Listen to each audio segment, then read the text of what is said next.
ፍቅርና እምነት ክፍል 9። ሰላም ጤና ይስጥልኝ ውድና የተከበራችሁ የዲኔ ጎንደሬዋ ዩቲዩብ ተከታታዮች በያላችሁበት የዓለም ዳርቻ ሰላማችሁ ብዝት ትርፍርፍ ይበል። እንዴት ናችሁ? እኔ ያለው እግዚአብሔር ይመስገን።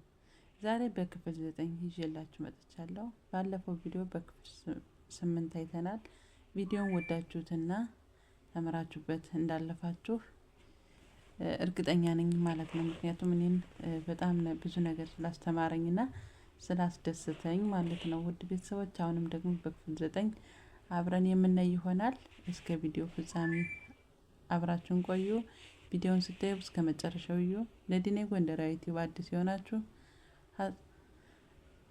ሰብስክራይብ እያደረጋችሁ ሀሳብ አስተያየታችሁን በኮሜንት እየገለጻችሁ እንዲሁም ደግሞ ላይክ እና ሼራችሁንም እያደረጋችሁ አብራችሁን ሆኑ እንላለን። እናመሰግናለን። ፍቅርና እምነት ክፍል 9። ብሌን ዛሬ ማታ 1 ሰዓት ላይ በረራ አለባት። ቤተሰቦቿን ሁሉንም ተሰናበተች። ከቤት ለመውጣት እየተጣደፈች ነው። ቶማስ ግን አሁንም ቁዝም እንዳለ ነው። ምን ማድረግ እንዳለበትም አያውቅም። ብቻ ግን ዝምታን መርጧል። ራሷ ሳራ ቤት ተመልሳለች። ደህናም ነች፣ ተሽሏታል። የገጫት ልጅም እየተመላለሰ አሳከማት። እየተመላለሰም ጠየቃት። መክሰስ አልፈለገችምና አልከሰሰችውም። ስለዚህም እሱ የሚችለውን እያደረገ ነው። አንዳንዴም ካፌ ይዟት ይሄዳል። በጣም ተቀራርበዋል። ብሌን ከቤት እቃዎቿን ይዛ ወደ ሪፖርት ለመሄድ ከቤት ወጣች። ጓደኞቿም እዛው እየጠበቋት ነው። ብሌን ግን አንድ ነገር አሰበች። ሪፖርት ከመሄዷ በፊት ወደ ቦሌ ሚካኤል እንዲነዳው ለቶማስ ነገረችው። ቶማስም እሺ ብሎ ወደዛው አመራ። ቦሌ ሚካኤል እንደደረሱ ብሌን ውረድ ብላ ወረደች። ቶማስ የግዱን ወረደ። ዓለም የተደፋችበት ያክል የብሌን መሄድ ከብዶታል። ተያይዘው ወደ ውስጥ ገቡ። ሁለቱም ተሳልመው በህሊናቸው ጸሎት አደረሱ። ልክ ጸሎት እንደጨረሱ ብሌን የቶማስን እጅ ያዘችው። አፈቅርሃለሁ። የሚሄደው ለስራ ነው። ብዙም አልቆይም። አንተን ሳፈቅር እምነቴንም ጠብቄ ነው። ፍቅርና እምነት አንድ ናቸው። እመነኝ። ሁሌም ያንተ ነኝ። ሁሌም አፈቅርሃለሁ አለችው። አይኑን እያየች ቶማስ እንባ ተናንቆት ተንደርድሮ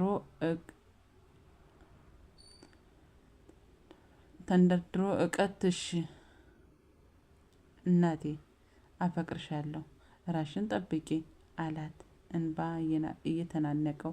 ብሌን እና ቶማስ ቤተክርስቲያኑን ተሳልመው ወደ መኪናቸው ተመለሱ። ጉዞ ወደ ሪፖርት። ብሌን ሀንዬ ቁርስ መብላት እንዳትረሳ፣ ምሳም እራትም እንደዛው እሺ። ደግሞ ስልክህ በምንም ምክንያት እንዳይዘጋ እሺ። ስትናፍቀኝ ሁሌም ባገኘሁት አጋጣሚ እደውላለሁ እሺ አለችው። እሺ እናቴ አታስቢ አላት።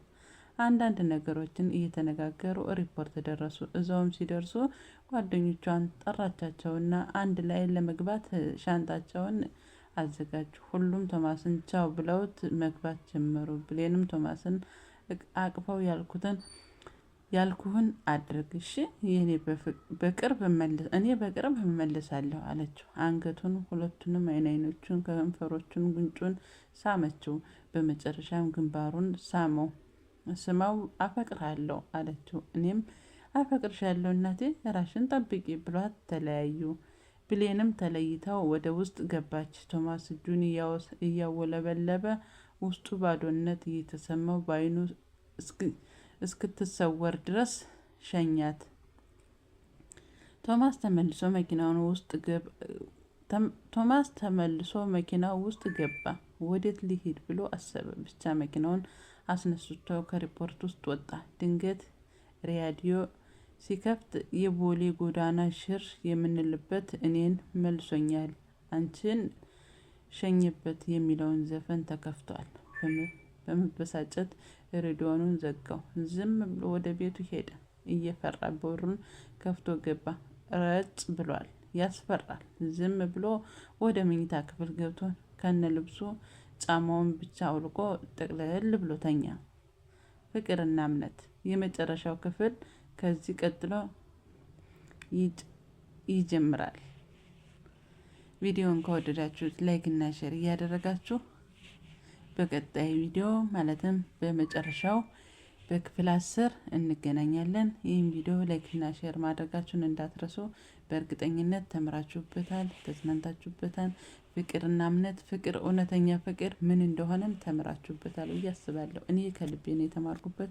አንብቤው ሁሉን ነገር አንብቤውና ሁሉን ነገር ተረድቼው ነው ለእናንተ ላካፍላችሁ። እኔ የተረዳሁትን እናንተም ትረዱታላችሁ ብዬ ያሰብኩትን ነው ለእናንተ ይዤላችሁ የመጣሁትና ውድ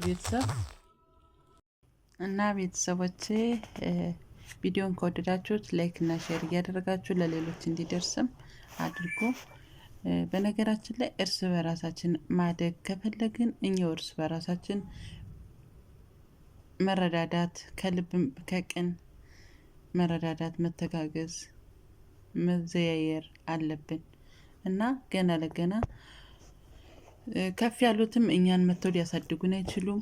ከኛ በታች ያሉትም ከኛ ለመድረስ ነው እንጂ እኛን አልፎ መተው ሊያሳድጉን አይችሉም። ስለዚህ እኛ ከኛ በታች ያሉትን እያየን ከኛ በላይ ያሉት ጋር ለመድረስ መታገል፣ እርስ በርስ መያያዝ፣ መዘያየር መቻል አለብንና መፈራራቱ ትርጉም የለውም።